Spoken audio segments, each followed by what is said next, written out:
चैतई मास तिथि नवमी की नाउ बात बाजई हो।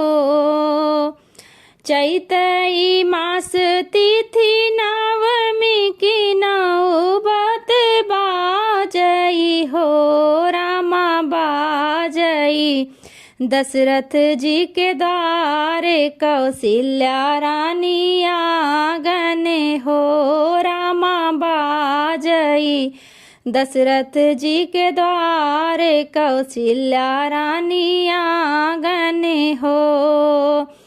चैतई मास तिथि नवमी की नौबत बाजई हो। चैतई मास तिथि नवमी की नौबत बाजई हो। रामा बाजई दशरथ जी के द्वारे कौशल्या रानी आंगन हो। रामा बाजई दशरथ जी के द्वारे कौशल्या रानी आंगन हो।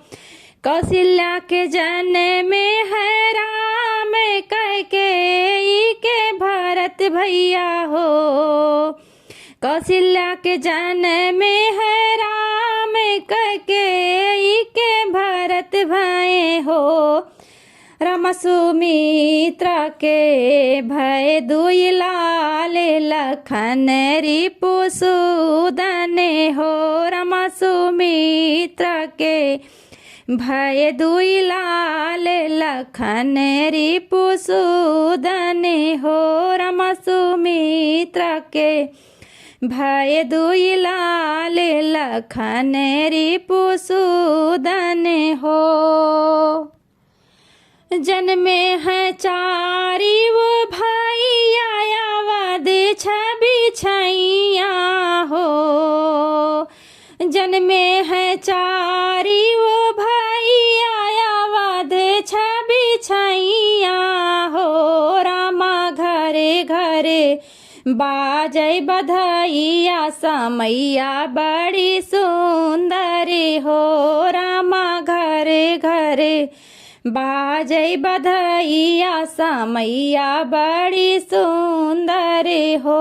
रामा घरे घरे बाजै बधैया समैया बड़ी सुंदर हो। दशरथ दान लुटावै जवन मन भावई हो। दशरथ दान लुटावै जवन मन भावई हो। रामायाचक सब हिन पावै खुशी सब मनावई हो। रामायाचक सब हिन पावै खुशी सब मनावई हो।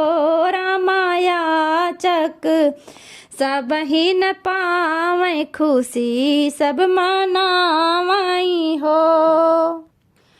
सुर नर मुनि सब आवै जब सुनि पावई हो। सुर नर मुनि सब आवै जब सुनि पावई हो।